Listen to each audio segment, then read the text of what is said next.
What's better than watching an award show with Sabrina Carpenter and Bruno Mars and Lady Gaga? The acts are amazing. And Justin Bieber performed in his underwear. An incredible vocal performance. It was great. Two Jews, both big and tall, no subject too small for the good guys. A Mother's Dream premium podcast team, make it your weekly routine. It's the Good Guys. And if you don't give us 5 stars, what are you nuts? What are you nuts? Yeah, we're the good guys, we're not the great guys. We're just the good guys. Whoa. Mazel, morons, welcome back to the Good Guys podcast. I'm in the middle of DMing Todd Chrisley to come on the Good Guys. Oh, that would be a great guest. I'm plotting. Sorry, Chrisley knows best. What a show. What a show. And landmark. because this is Topical Thursdays, Josh, we're not going to talk about it yet. I just want everybody to know I texted this. We have a nice little, I don't know if you guys know this, we have a little group chat going between me, Josh, Paige, and Claudia, and we call it Ozempic Friends. Friends. I thought of it. Ozempic Friends. And I wrote to them, I don't know, 2 days ago, and I was like, no homo, but I am so unbelievably invested in this season of Real Housewives of Beverly Hills. Like, I am a super fan, and it's Topical Thursdays. But Chrisley knows best, Josh. Chrisley knows best. It should be on that Mount Rushmore. It was gone too soon. What a show.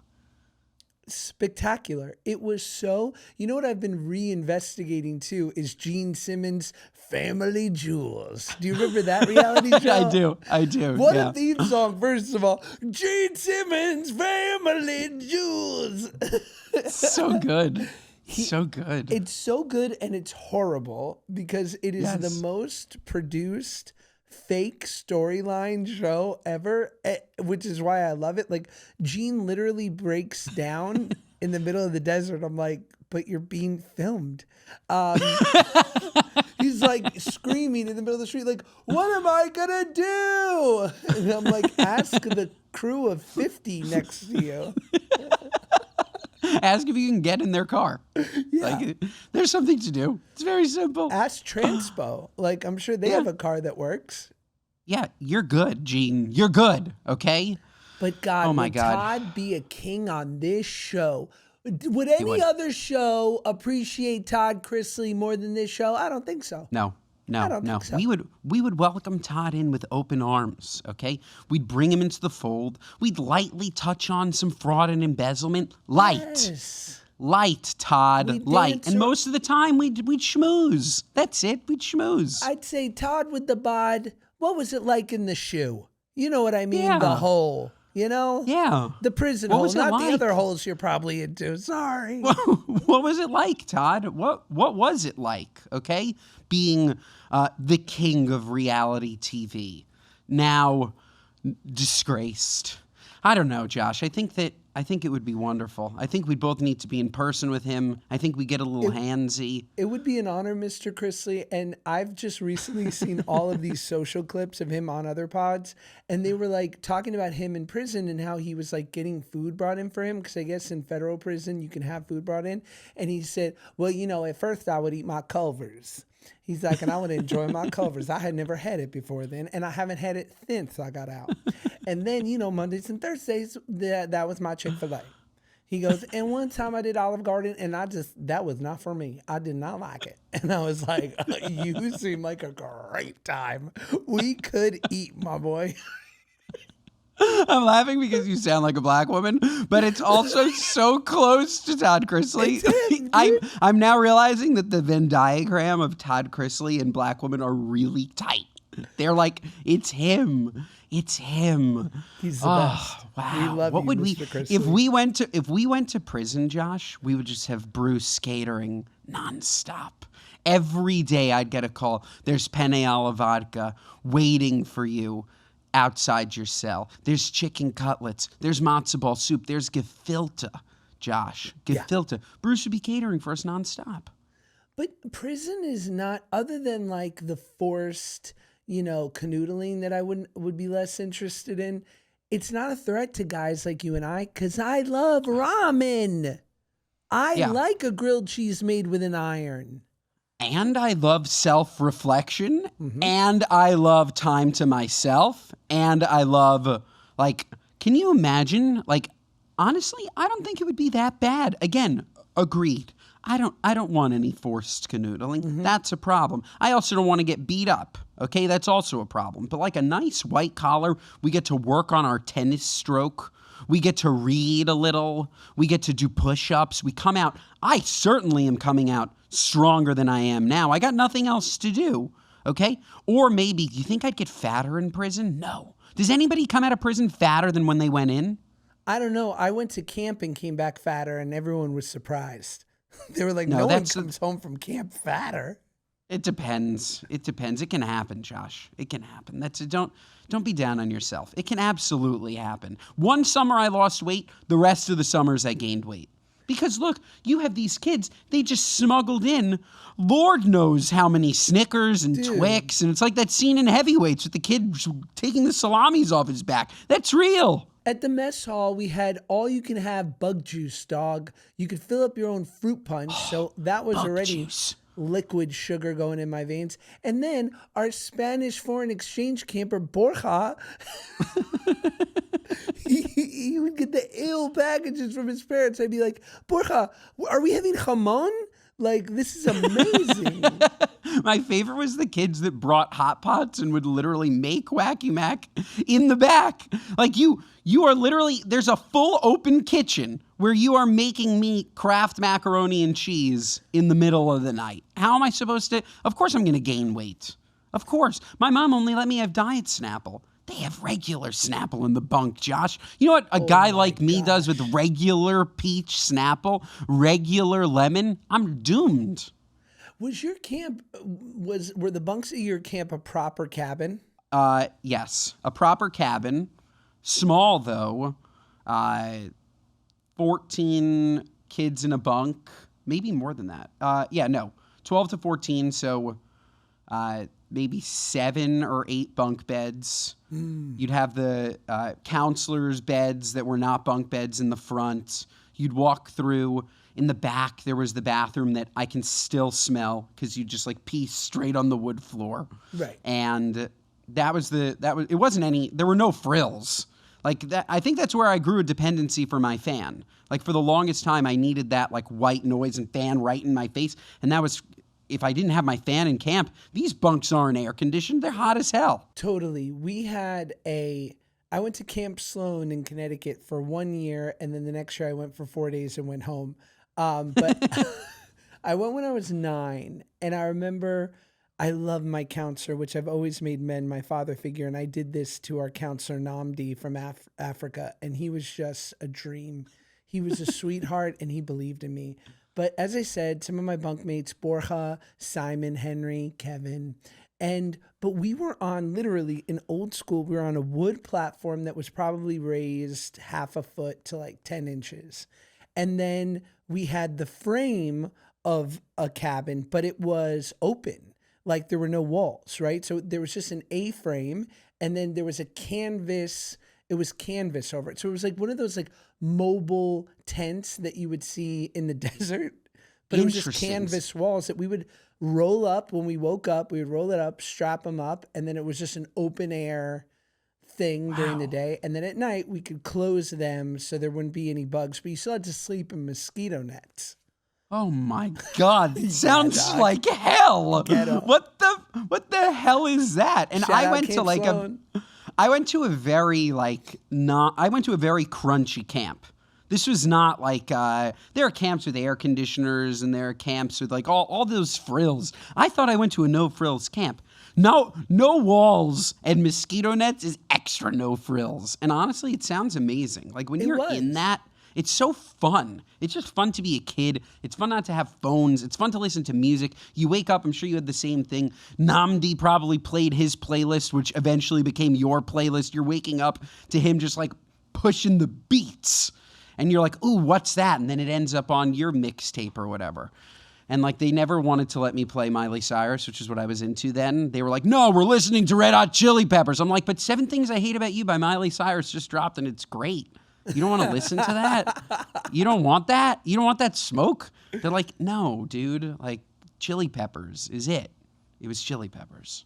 And what's his name? And Talib Kweli. He's great. Kweli.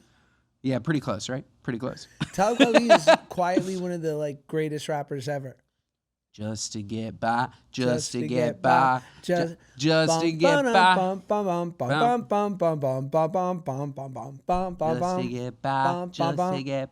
So good. That's like a classic. For me, that's camp. That song is camp. You know who made that beat? Oh, let me guess. I don't know. This morning, I woke up feeling brand new. Kanye? Of course. Oh, it's so good. That's why it's good. My highs and my lows and my soul and my goal. Just to stop smoking, stop drinking. Talib. Well, man, I've been thinking. Yeah. About Kanye. What you should go reinvestigate Talib Kweli and formerly Mos Def, now Yasin Bey. Talib Kweli, yeah. Got it. Okay, I had my inflection wrong. I had Talib Kweli, but it's Talib Kweli. Quail. Yeah. Quail? Like quail eggs? Kweli. There's 3 guys outside of a bodega wearing fitted Yankee caps in Brooklyn right now who are like, ow. Yeah, I'm hurting them. Ow. I'm hurting them. I'm sorry. I know I'm causing you physical pain, and I apologize. But Talib and Yasin Bey, formerly Mos Def, had a group called Black Star, which you should, if you like Talib's early music, you should go listen to Black Star, which was, unfortunately, like they were going to go retour, and I bought tickets, and then they like canceled it like a week before. I remember getting the email from Ticketmaster. I was like, I knew it was too good to be true. But Black Star was incredible. Black Star. Okay, Shout I got to out. listen. This episode of the Good Guys Podcast is brought to you by our friends at Peak. Folks, here's the hard truth you don't want to hear.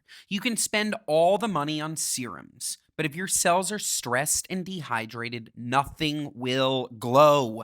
This year, let's stop the broken resolutions and fully commit to the internal fix your skin is begging for. The secret? It requires a powerful 2-part solution. 1 element to fight inflammation and 1 element to guarantee deep cellular hydration. That's why the matcha and electrolyte duo is essential for skin transformation. This is Peak, my friends, where spirit meets science, aspirational wellness for people who want to perform at their highest level, the top 1%, where only the best inputs will do. Peak takes the most powerful botanicals, minerals, and vitamins from nature and elevates them with a cutting-edge extraction technology, creating supplements you actually take. Peak's Radiant Skin Duo is the solution. This simple, powerful combination delivers the antioxidants and deep hydration required to transform your complexion from the inside out. Folks, Peak is it. If you want beautiful skin, it's Peak or it's bust, okay?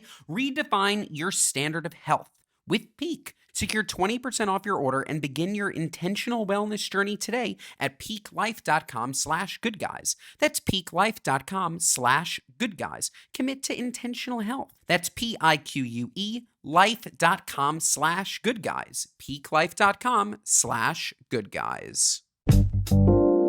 Speaking of oldies, Josh, Yes. I'm watching the Grammys last night. By the way, this is Topical Thursdays, folks, where we get topical. Grammys. I was watching the Grammys last night, and they did the whole new artist thing, which I like, where you get to hear a little piece of each of the new artists.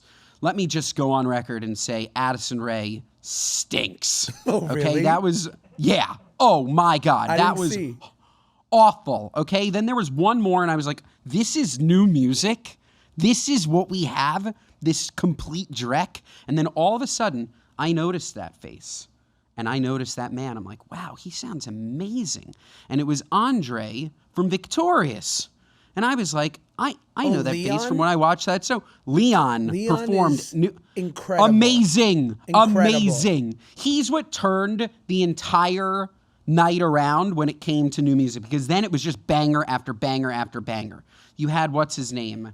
He used to be a Viner YouTuber, Alex Warren. He's so much more than that now, but that's in my head what I think of. Was he the guy who did the weird copy of David Dobrik? But now he's an enormous, amazing singer. Okay. But the girl who won, Olivia Dean, Josh. She's killer. Killer.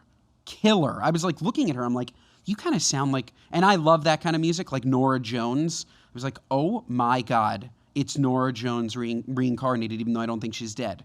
It's new Norah Jones. I loved her. I thought Olivia Dean was fantastic. And she just like, was also kind of like Audrey Hepburn-y. Like, it was just class. I mean, shout out Addison Rae. All I've ever seen of her, I've liked. But I didn't see her perform. So I don't know. Yeah. I have only ever heard nice things of her as a person. But Olivia Dean, it's so funny you bring that up because, okay, let's jump around for a second. First of all, Leon has quietly been one of the great producers of pop music, but specifically like rap, R&B for like almost a decade now. And to see him really come into his own as like a solo artist. You should watch his NPR Tiny Desk. Baby, I'm a dog, I'm a mud. Oh man, I love it. He's really good. He's really good. He's been good. They're all I give like he's really good. Liz Gillies from that show has an incredible voice. Obviously Ariana. Victoria, like they were quite the group. Matt, super talented people, but okay, it's so funny because Paige and I get into it about Olivia Dean, and I'll tell you why. I like Olivia Dean very much, and I think her music is amazing. I think I just didn't get into it as much because her song got co-opted by, to me, every basic girl on my timeline over the summer showing videos of their trips to Lisbon with their boyfriend. And I just associated Easy to Love with people I hate. And so I didn't get fully in, and now, but she's incredible. Like, and I'm so glad to hear that you're a fan, and I'm so happy for her. I get that. There's nothing worse than when a very basic group of people hijacks a song, and then all of a sudden you're like, is it cool anymore? She's super cool. Like, if you watch, go back and watch, because I know you think I'm being harsh. Watch Addison Rae's 2-minute performance and watch Olivia Dean's 2-minute performance. And then let me know. Josh. Okay? There's a reason they put Addison Rae first out of 8 and Olivia Dean last 8 out of 8. Well, I mean, I think I saw her perform at BBC One, which I don't know if you watch any of those on YouTube, Ben, but they're like, for me, I love to see these people that I like on either Tiny Desk or BBC One because it forces them to do more of an acoustic live thing, and I get to really enjoy their voice and them like without any effects or whatnot. But you know who my new obsession is, and Paige makes fun of me for it because she's like, you're not super into Olivia Dean, but you're into this girl. And I'm like, yeah, Paige, and you just don't get it. And it's Sienna Spiro. You heard of this? I don't know her. No, I don't know her. She's amazing? Okay. She's next. Okay, I'm in. You ready for this? You want to hear the qualifications besides being incredibly talented? British, Yiddish. Really? Oh, yeah. Wow. Oh, yeah. Wow. We claim it. Wow. Can I make a start? Can I just, when we talk about Jewish excellence, can I just go, we claim it, and make a Starry David? Yes. I love it.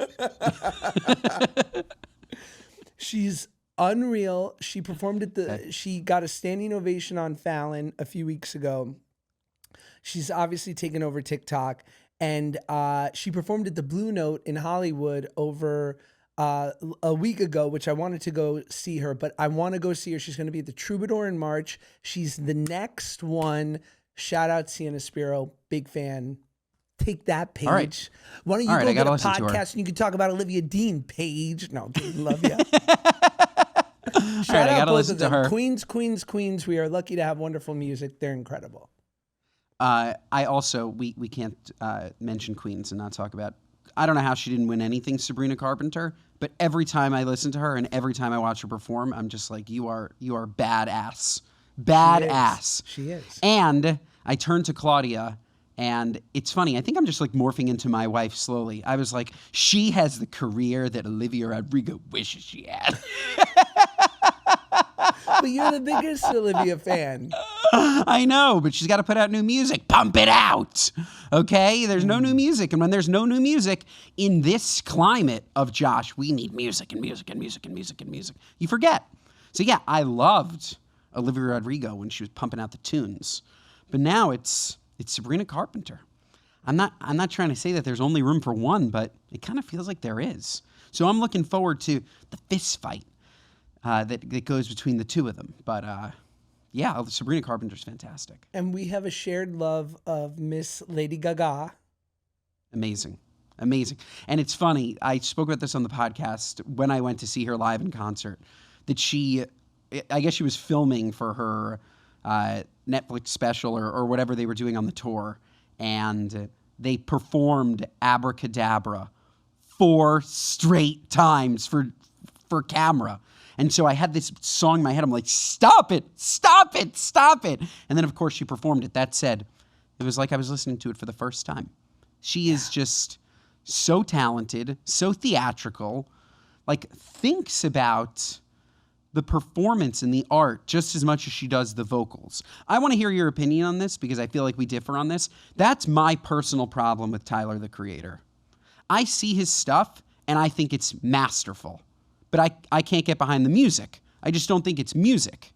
I watch it and it looks like theater. Like, I don't know if you saw his performance last night. Super cool. Just to me, not music. But Lady Gaga is able to do both. She does the theater. Maybe not to the level of Tyler, the Creator, where it's crazy what he does.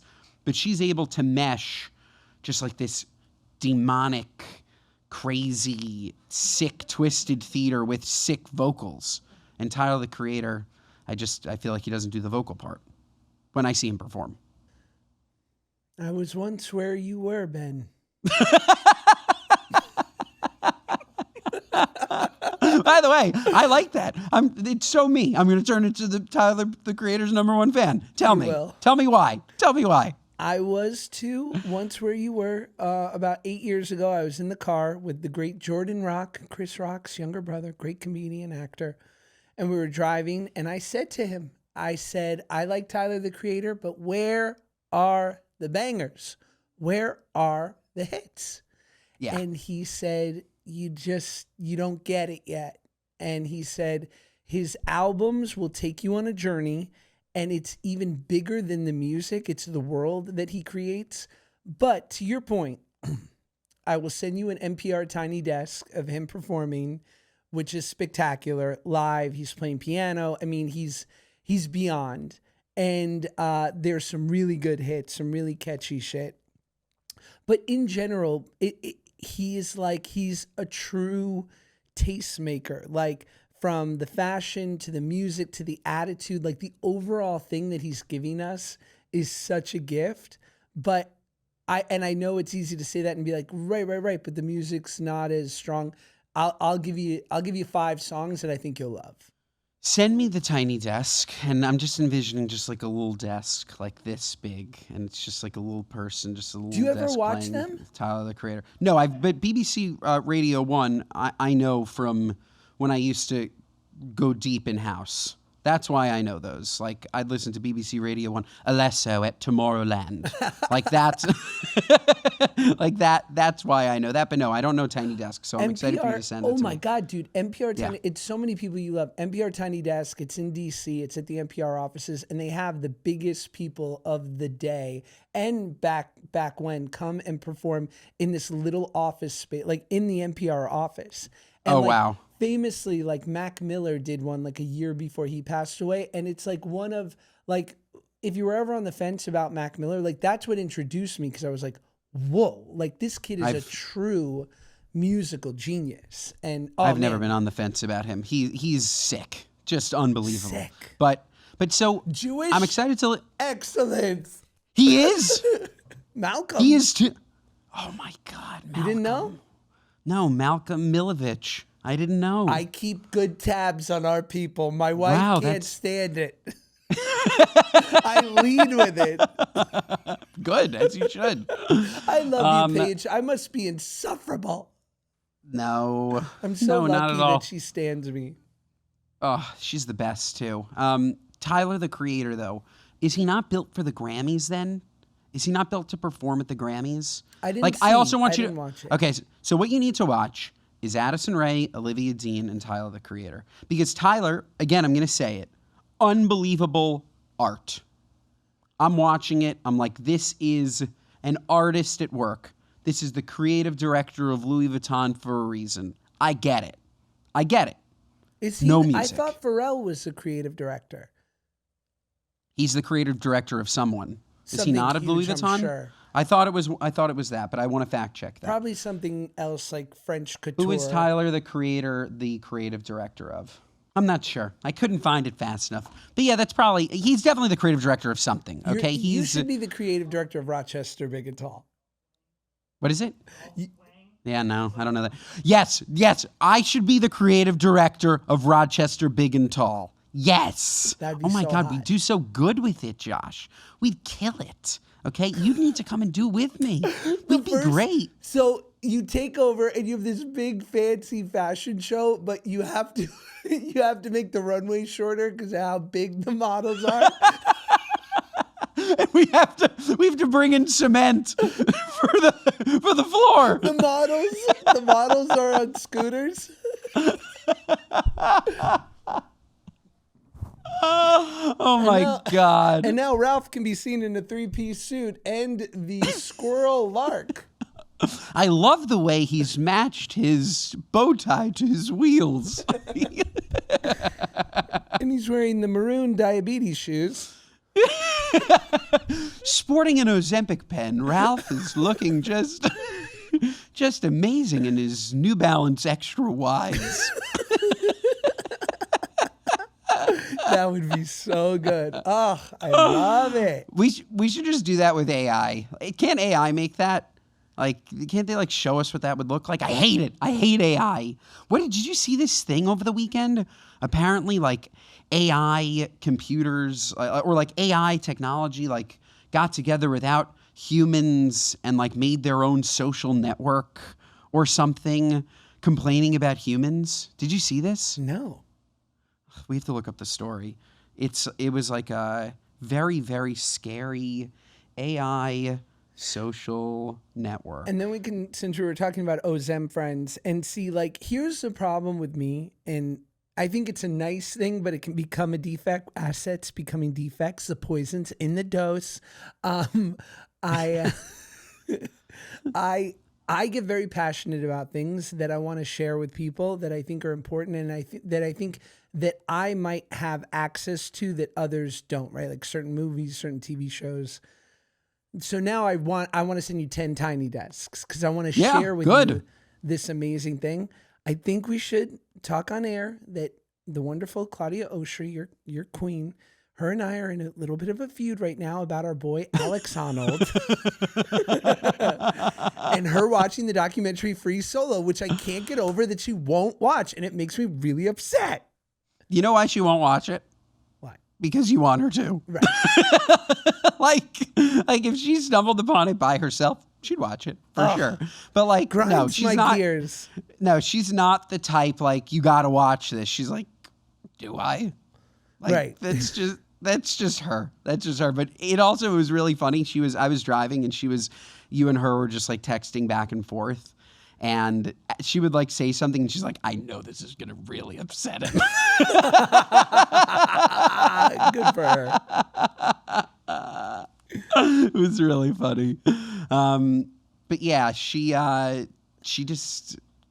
we watched it. I gave you all my stuff and then you educated me on him and all the stuff that he's done before this. But we're just watching it and we're just your wife is there and you have a child at home and what's going on? Okay, so let's get into that debate because I think it's fascinating, right?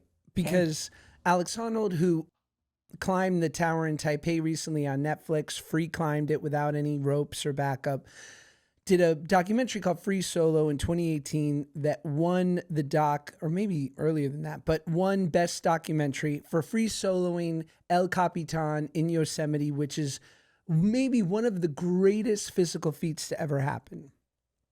So let me ask you this, because you bring up the wife and kid, who, by the way, if you watch the doc, you realize that the wife 100% knew what she was getting into and knew because that they meet through the doc. And knew who she was marrying. This is not like a new interest of his. Let's just assume that it wasn't a complete conspiracy that we landed on the moon and act like we did. Okay, cool. Yeah, we did. We did for sure. And that Stanley Kubrick didn't direct it in a soundstage. Anyway, you are the spouse and the child of Neil Armstrong, of Buzz Aldrin. Yes.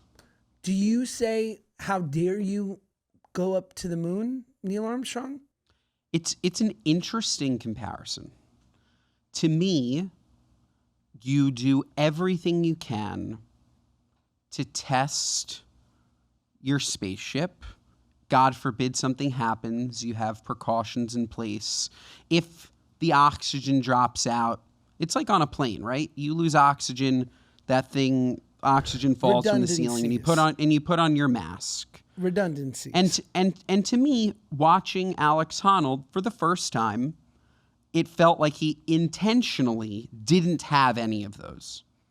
If he was climbing the building with a little bungee cord or something, if there was something in place, God forbid he slips, it would feel a little bit closer, I think, to that comparison of going to the moon. I don't think that they would go to the moon if none of those what ifs were taken into account. Does that make sense? Like, I get what you're saying though. And I do still think that Alex and all of his achievements should be celebrated for being somebody sick, but I don't know. Some things are bigger than your wife and kids, I think. So then why do you have them? Because I'm not him. I'm not great. Yeah. I'm not that level of great. Let me it's not like I obsessed on this all weekend. What about what about Tom Brady? I actually, let's not even say Tom Brady, right? Who's like one of the greatest or the greatest ever lived. Let's say you are a professional football player or hockey player, which have the highest incidence of CTE. You're a professional football player who's good, not great, but maybe you'll have like a 5 to 10 year career and make some good money. They all have 10 kids. You are almost guaranteed CTE. Almost guaranteed it. Is it selfish of you that you may, in your 40s or 50s, shut down and not be able to be there for your family? I think that it's selfish of a football player in their prime who's really, really busy, or any type of professional athlete. I think you should have kids after you've played. I think that if Tom Brady, for example, doesn't have enough time to see his kids in a meaningful way until he's out of the league, I do think, and it's, again, by the way, it's totally their choice. This is just an outsider's view. CTE doesn't develop till after. So remember that too. So if you're going to have kids CTE, till later. Yeah, no, by the way, I think it's that's a tough one because it's important to be a provider and make a living, and this is what they're incredible at, right? So without that, their children wouldn't have money. But yeah, I think it's a little bit selfish to be not a quarterback. I think like your chances of CTE are lower. But yeah, I think that like a lineman. Yeah, it's a good question. I don't know if it's selfish in the same way, but yeah, I do think that you want to be present for your children and show up in the best way possible. So of course, it's tough. It's tough. It's why I hope you do this with Ruby. It's like why my kids will, if humans leave this earth, my kids will watch it. If there is ever a rocket launch, if there is ever a feat of human greatness where we are pushing ourselves and our ability in which to grow as human beings, I want my kids to watch. Because Of course. these are the things that I think push us as the human race, going to the moon, doing what Alex Honnold did, being this level of great. And I think there are rare occasions, 1 in a million, maybe 1 in a billion, let's call it, or 1 in 10 million, 100 million, of people who put that before their family. And by the way, as we know, people put, stuff before their family that are All the time. so much less beneficial the guy for at the world. the guy at 7-Eleven puts things before his family too. Of course, I'm not saying that he's the only person who, other people put things before their family. I watch him, and I think to myself on two sides of it. One, why have a child if you could die today? How much emotional wreckage does that cause for the kid? And then the other thing that I think when I think about Alex Honnold, to be totally honest, is everyone that you're talking about, every single legendary pusher of greatness is an aspirational figure, inspires people to want to do that. He shouldn't be inspiring anybody to want to do the things that he's doing if he's truly a one of one. But he's not inspiring people to free solo. He's inspiring people to climb. But what he's really inspiring people to do is to be the best, to be great and attain greatness. Yeah. And look, sure. Here's the next example, right? Because again, it's all about higher calling, right? Because you could say it about every firefighter and police officer, right? Sure. They're 100. Sure. They put on that uniform and they are putting something bigger than their family first. But they believe that what they're doing is virtuous. And I think for someone like Alex Honnold, it's virtuous. I think it benefits the human race more than if he was only a father privately. Yeah, I think I disagree with you on the comparison of the firefighter or the police officer, because they're doing something for, in my opinion, something actually for others. I get your perspective that Alex is doing something for others by pushing us forward. I just don't see it in the same way. I respect it, but I don't watch that and feel like I needed that. I just don't. I think too, I'm in an age of, and I know we talked about this over text, but like in an age of TikTok stars, in an age of, I have such a resentment against that show Traitors and how bad it is. I can't get over it. Like when this is the major focus of 90% of the world, I think these outliers who are like, fuck that noise, you're all being hypnotized by this thing that's loosely entertaining, but literally a waste of your time. I'm willing to go out there and climb the high heights and be great. I get excited about. Like, that's what I want to share with my kids, because I think the majority of people are watching mediocre people be mediocre for tens of thousands of hours. And I think it hurts us long term. So that I agree with. It's legendary. It was not only was it legendary entertainment, but it was a legendary move to be the best at something and not a reality star or junk TV or all of that. It's the same exact way, though, that I feel about sports in general. So I just don't think that Steph Curry has the same chances of dying from the viewer's point of view. Totally different. One, to me, that is totally fine to, and not selfish to your children. It just feels to me like at any moment he could slip. And I know you've told me he can't. I know you've told me nothing can happen. It just, watching him scale Taipei, I'm like, you have a child at home, and what if you get, I don't know, anything can happen. You're scaling a building with nothing.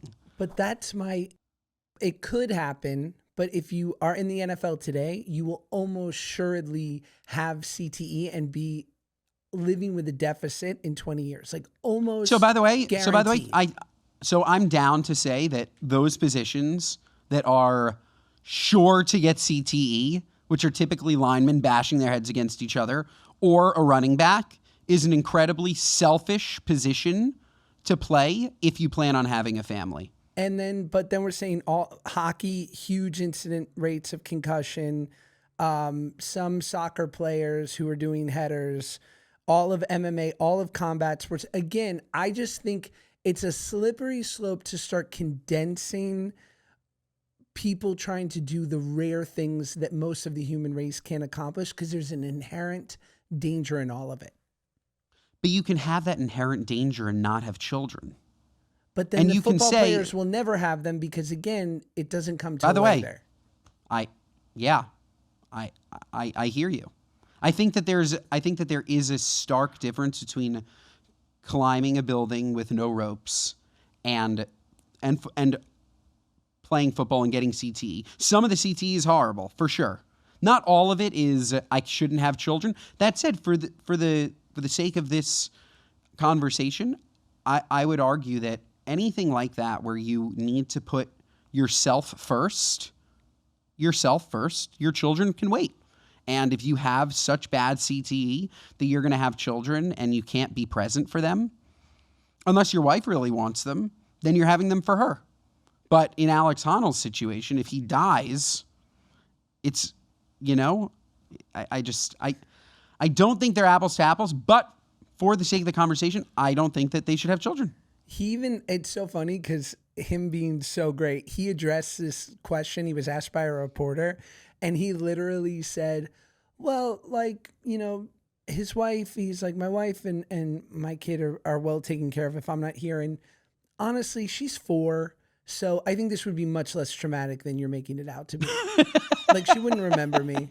He's like, she'd get over it quickly. I was like, yes. Yeah, he's just a different breed. Yeah. I get it. And again, I think a breed that probably whatever. I hear you. I hear you. Even if you went through the list of dangerous jobs, right? Then we're not going to get crab, Ben. That means crab fishermen can't have kids. But they have to do it to work. This is different. Like those jobs, you could say coal mining. If we really want to do this, they had to mine. Of course, they're going to get the black lung and die. But they had to work. They had to make a living. Obviously, a guy as fucking genius as Alex Honnold who could figure out, he's obviously a genius mathematician, physicist. In order to understand, take into account wind, conditions, timing, he's not just physical. He is mentally a genius too. Obviously, he could have done anything. He could have made money in anything. The coal miner couldn't. They're coal miners. I don't know if I don't see Alex Honnold working well with a boss. I don't see. No, he'd be his own boss. Where's the spreadsheets, Alex? And he'd be like, "What are spreadsheets and why do they exist?" But it's funny you talk about coal mining because you're really setting me up beautifully here. What do you know about nuclear energy? Tell me. Please tell me. I'll tell you on the next episode. This has all gotten a little bit too long-winded. Should we get to some stories or moron mail? I have a story for you, Josh. It's an old story, but I have a story for you, okay? Are you ready for this? First and foremost, I'm still in Florida. We're hanging out. We're having a great time. It's cold as fuck, okay? What does really that cold. mean? Yesterday was 23. That's really cold for Florida. 23 degrees Fahrenheit? Yeah, yes. No. And it woke up with a real feel of 13 yesterday. Cold. Aren't you in really shorts cold right now? No, I'm in a sweatshirt and pants. Are you? Is it part of the polar vortex that the Northeast is getting? It must have been delayed because last week everybody got snow and dumped on. Florida was 60s and we're like, missed us. And now it's cold. Wow. But I was on a call this morning and the guy I was on a call with is like, did you see any of the iguanas on the ground? I'm like, what do you mean iguanas on the ground? He's like, iguanas in the heat live in the trees, but they're warm-blooded. And so when the temperature drops below, they literally fall from the trees and they look dead on the ground. You mean cold-blooded? They're not dead. What did I say? Warm-blooded? Yeah. Cold-blooded. They drop from the trees, hit the ground, and they look dead. But they're not dead. They're just frozen and movementless. But the second the temperature goes back up, they're fine, they're alive, they're grooving. And he said, do you remember that story of the guy who took frozen iguanas and put them in his car? I'm like, what? Ready for this? Yeah. This is in 2020. Here's the title. Florida man fills car with frozen iguanas. They wake up. Man filled up his car with frozen iguanas. He was bringing them in because their meat apparently is a delicacy for this guy, whatever. And while in the car, they all thawed out because the temperature rose, attacked him, he crashed and died. Good. He gathered, I think, 100 iguanas. Can you imagine? Is there a bigger nightmare in your eyes than being in a car with what you think are 100 dead frozen iguanas and they all wake up while you're driving? That's nuts. Yikes. Nightmare fuel. I was like, ah. So yeah, I don't know if that's Topical Thursdays considering that happened in 2020, but we're doing our thing. And you know their little mouths are like Ruby's and Myers, just like teethless little. I hope they're teethless. Iguanas are like the least threatening, but still most scary. They look like little dinosaurs. They're spooky. Fuck that. People who have those iguanas are like, oh, this is my bearded dragon. I'm like, brother, fucking get a new hobby, freak. Yeah, definitely don't own an Keeps that iguana. as a pet. A freak. A complete freak. Freaks. Absolute freaks. Well, should we close Topical Thursday on a happy note and talk about the Epstein file drop? No. I think we should. If you really want to. Here's what I'll lead with, and then feel free to bring us down. If you think you out there, if you have any level of political hierarchy, superiority, my side's better, no, my side's better, my side, they're both fucking dirty. Dirty. This is the biggest takeaway from the Epstein files. They're all guilty. They're all to blame. We're not safe anywhere. Thank you. Facts. And they want to distract you. Say more. This has been going on for a very long time, and I just feel like it always gets hot when we need something to distract us from the other things going on. I don't know what's going on. Right. I don't know what's going on. I know that whenever I hear about the Epstein files, I have a visceral reaction because this should have been taken care of. We've had them. It's done. It should be done. No more. We found this. Didn't you find it like 5 fucking years ago? Hasn't he been dead forever? Did he kill himself? Did he not? It's been happening forever. Okay? And the reason it won't go away is because it's a distraction. And I don't know what it's distracting us from. I know that whenever I hear anything, I think it's a distraction. Anytime that you hear anything, there's a reason you heard it, right? That's at least the way that my brain works. It's like, oh, you're telling me that you're going to buy Greenland? Why? Why do I know that? Why didn't you just buy it? Why didn't you just work that out behind the scenes? Right. Are you trying to tell me that because something else is happening that I should actually be paying attention to? Yeah, like maybe you're really buying Iceland. I don't know what's happening. Fucking think, Ben. I'm just saying, if we're playing a game of Scrabble, I'm not telling you the pieces I need. Right. Okay? I'm not telling you I need an A to complete my word. Okay? Otherwise, you hold the A. I'm trying to buy Greenland.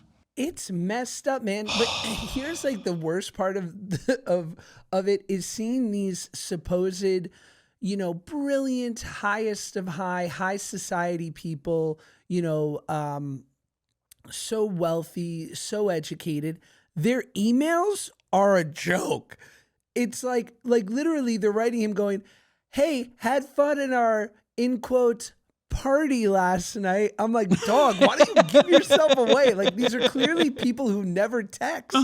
Like, Ever, I don't write ever. anything on text message that I wouldn't want the whole world to see, because why would you put anything in writing, especially something so, devious and horrible? Nuts. Completely insane. Completely insane. Wow.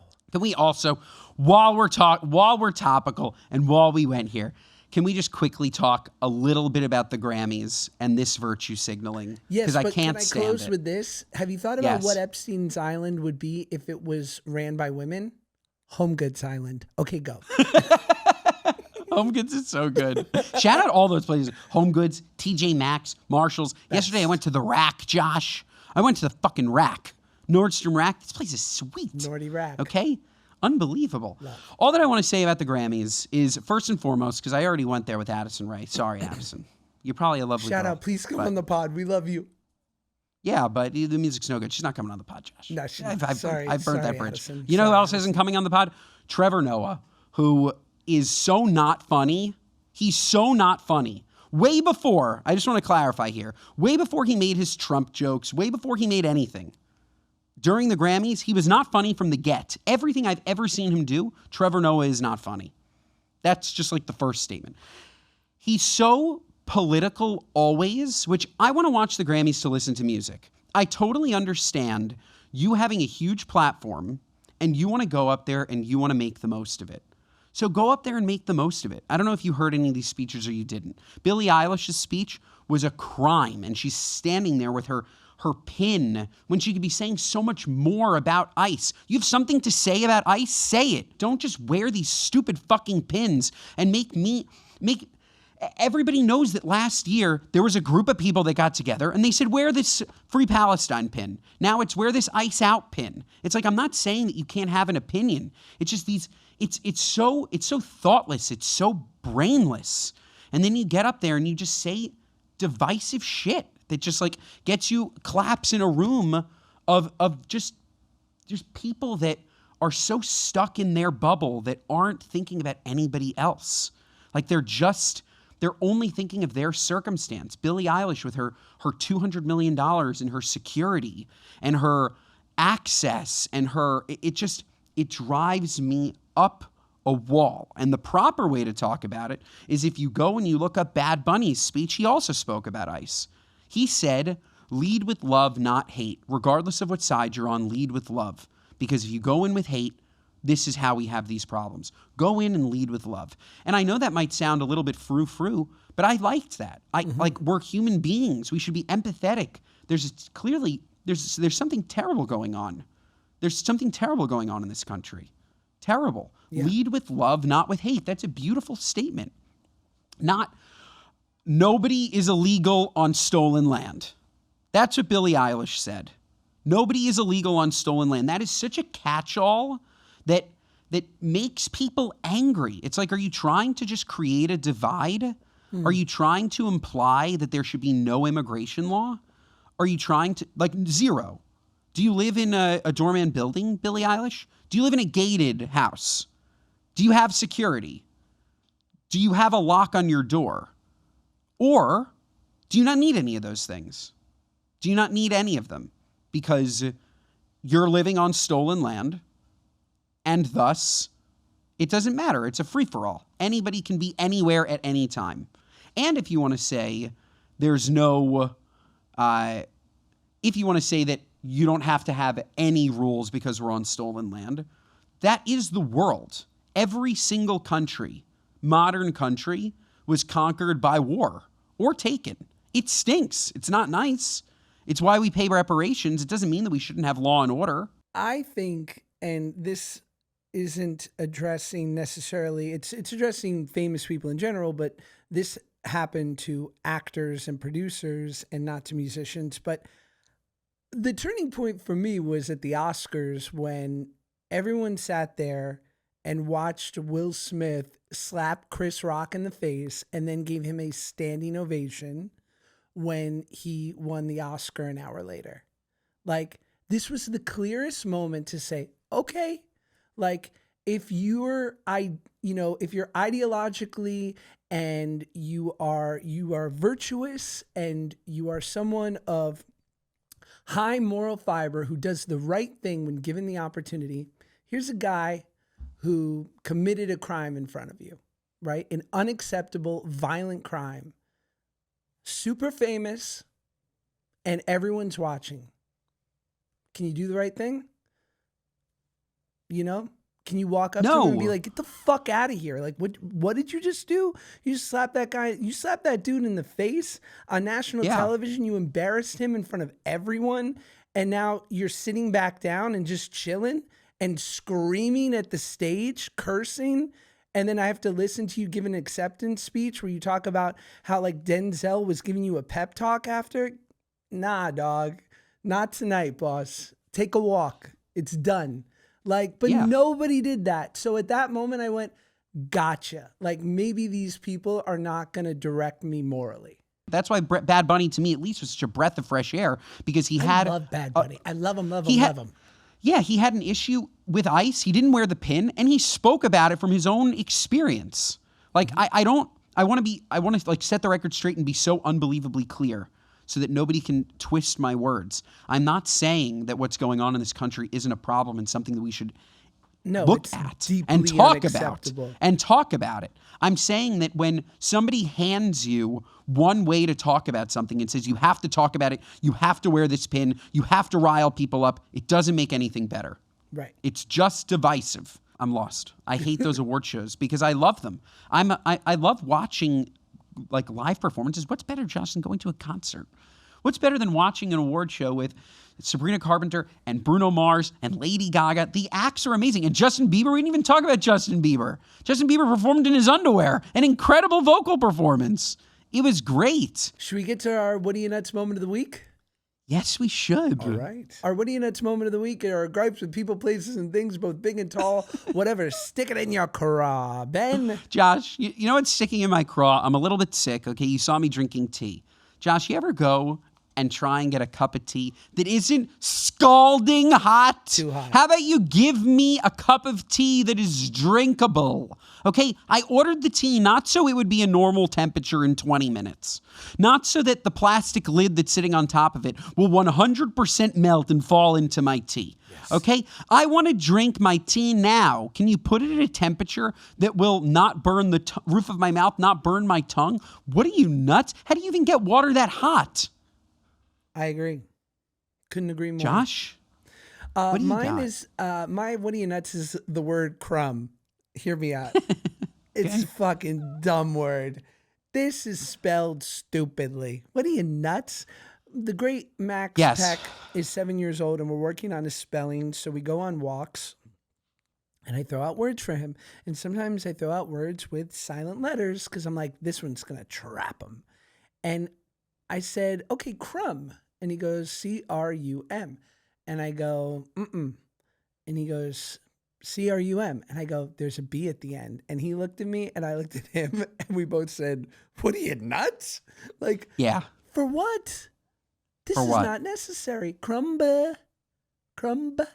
Not good. No, silent letters are completely unnecessary. Yes. Why? If it's a silent letter, why is it there? Okay? Why? It's like Lil Wayne said, I move like a G. What? What did he say? He said that's what he said, Josh. He said, I'm like move. No, in this episode. He said, like lasagna, a real G moves in silence. Okay. That's a great line. And you know what else? Josh, this episode, this is 5 stars. It is. Otherwise, what are you, nuts? Rate, review, and subscribe, folks. That's what Mr. Beast told us to say. So rate, review, and subscribe. And every week, every single week, we're going to read one beautiful, positive review. I have this review up from Jane123. Ben is incredibly handsome. And Josh, I absolutely love your beard. Love listening to the pod. 5 stars. Josh, this review, this is a 5-star review. It's that easy. Go on, give us a compliment and we'll read it.